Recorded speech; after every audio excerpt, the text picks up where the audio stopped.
Hello everyone and welcome to Mr. Barry's flipped video on two-way tables. This will be the first lesson for Unit 14, which is the last unit of the year. So I'm sure you're very broken up about that. It's a whole nother statistics unit, so it should be another fun one. All right, so we'll get started. So two-way tables. We talked about bivariate data in the last unit. So bivariate data means that there are two variables or two categories. Two-way tables provide us with a visual display of how we can compare the two categories. So categories kind of range from things like comparing gender to profession. We can compare hair color to eye color. Really, we can take any two categories and try and see if there's some sort of relationship that comes up between the two. So if you look at the middle of your notes page, this is what a two-way table looks like, okay? If you notice, you have eye color over here, and we're comparing that to hair color on the top.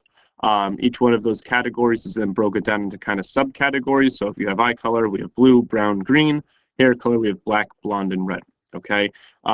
Rows go across, columns go up and down. It's important to know the difference because you'll be asked different questions about those vocab terms. The way it works is that all of the rows add up to the total column, okay? And then same thing, all of the columns add up to the total column. So sometimes you may get a table with blanks like you have here, and you have to kind of fill in the information, but it's not too bad. So if we look, I'll help you with the first two, and then I'll let you get going with some of the rest ones. So for eye color, we have blue. Okay, so 3 individuals had blue eyes and black hair. 4 people had blue hair and blue eyes and blonde hair, and then you had 1 person who had blue eyes and red hair. Okay, so the total people surveyed in that row would be 3 plus 4 plus 1, which would give us 8. Okay, by the same token, if we look at the column here for people with blonde hair, okay, you had 4 students with blue eyes and blonde hair. We don't know how many people had brown eyes and blonde hair. And then we had 1 person who had green eyes and blonde hair. But we know when we add up all of the individuals with blonde hair, 4 plus 1 plus something had to give us 7. So the only value that's left that's possible would be 2. Okay, so 4 plus 2 plus 1 equals 7. So we know it has to be the value. All right, so pause the video, take 30 seconds, try filling in the other 3 cells on the table, and see what you can come up with. All right, so what you should have come up with is 1, 4, and 20. Okay, so those are the 3 numbers that fit. 20 is going to be important because you'll see that's exactly how many people were surveyed in the whole survey. Okay, so there were 20 individuals in this experiment. All right, so we can take tables and then we can, you need to be able to read them also. So you'll be asked some questions about the table and you have to be able to analyze it. So how many students had red hair? Okay, so you have to be able to look at the column and know that you're looking for the total. All right, so here's people with red hair. Okay, the first 3 cells break down people with red hair by their eye color. The last cell here in the column tells you the total. So how many students had red hair? That would be 4. Okay, students with blue eyes. So we'd go to our table here. There's students with blue eyes, and we want to go all the way to the total because they're looking just in general. And so that would be 8. How many students are in the class? So we just talked about that. So this bottom right-hand corner thing, this bottom right-hand corner cell tells you exactly how many students were surveyed in total, or in this case, how many students were in the class. So that would be 20. And then how many students had blonde hair and brown eyes? So that gives you 2 different conditions. So we want to look for the blonde hair people. So that's this column. And we also want to look at the people with brown eyes. So that was this row here. So we look where those 2 meet up, and that would be 2 students. Okay, so not too bad at all, but you should be comfortable looking at a table and then understanding it. All right. There is something called relative frequency. So the other table that we just looked at was just called frequency. Okay, relative frequency compares the value in each cell with the total number of people surveyed. Okay, so for blue eye color and black hair color, okay, there were 3 individuals who fit that criteria. So now what we're going to do is we're going to take that and compare it to the total number of students, which was 20. So what that'll look like is as follows, okay? So we can write it as a fraction, we can write it as a percent, you can also write it as a decimal, if that makes you feel more comfortable, okay? So if you look, so like I said, we had 3 people, there were 20 students surveyed in total, so the relative frequency for the first cell would be 3 out of 20, which is 15%, okay? What I want you to do is to pause the video. I helped you out with the first row. Okay, and then I want you to take a little bit of time and see if you can finish up the rest of the columns. You don't need to write them as decimals, but I would like you to write them as percents. All right, so pause the video, get going.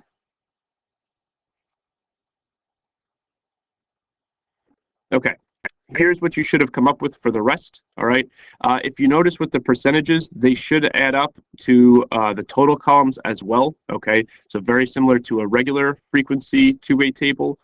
When you use a relative frequency, the percents should add up as well. So you have 15 plus 25 plus 5 gives you 45, so on and so forth. You'll see in the bottom right-hand corner here, always will give you 100%.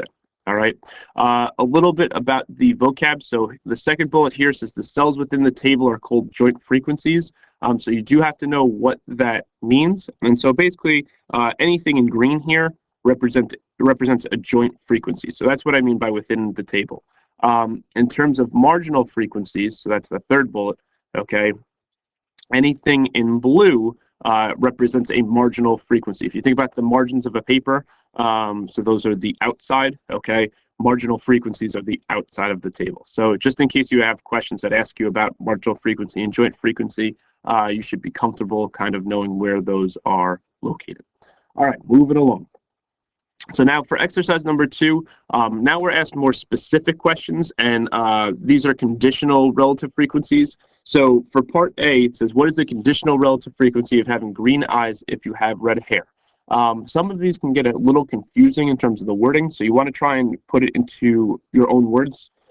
So basically what this is asking us to find is what percent of people with red hair have green eyes. So if we look, people with red hair is here. All right, so that was 4 individuals. Now, out of those 4, 3 of them have green eyes. So if we were to write this as a conditional relative frequency, it would be 3 out of 4, or 75%. Okay. What I want you to do is to pause the video and try B. So it's what is the conditional relative frequency of having green eyes if you have black hair? So if you need to try putting that into different words, refer back to what we did for A, and then see what you can do from there. All right. Okay, so what is the conditional relative frequency of having green eyes if you have black hair?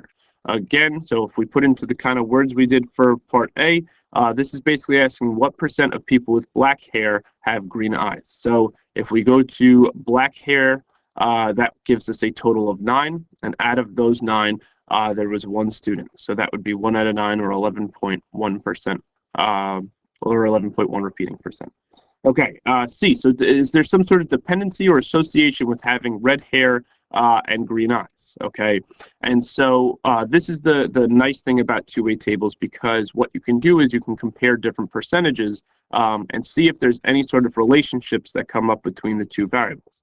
So in this case, yes, it does look like there's some sort of association or relationship, because overall, 25% of the people in this class have green eyes. So we saw that from the relative frequency table you just completed, okay? But now, if you look at A, we just said out of red-haired people, even though we'd expect it to be 25%, it's actually 75%. So there does appear to be some sort of relationship between people with red hair and green eyes. Does that necessarily mean it's true all the time? No, but based on our data, that's what we observed. Okay, so that's what an association, when we talk about relationship and dependency and association, all those things, we're looking just to compare to see if there's some sort of relationship between the 2 variables. All right, so moving on to D. Okay, so it says, is it more likely for a person with blue eyes, is it more likely that a person with blue eyes has black hair, or that a person with brown eyes has black hair? So I'm going to ask that you take 30 seconds or so, see if you can calculate the conditional relative frequencies for those two situations, and then compare them from there. And then we'll go over that in 30 seconds. All right, here we go. Very quickly. So is it more likely a person with blue eyes has black hair? So if we look at the percentages, okay, so of the 9 people with black hair, 3 have blue eyes. So that would give us a 33% from this data table. Okay, for blonde hair, there were 7 people in total and 2 had brown eyes. So that would give us 29%.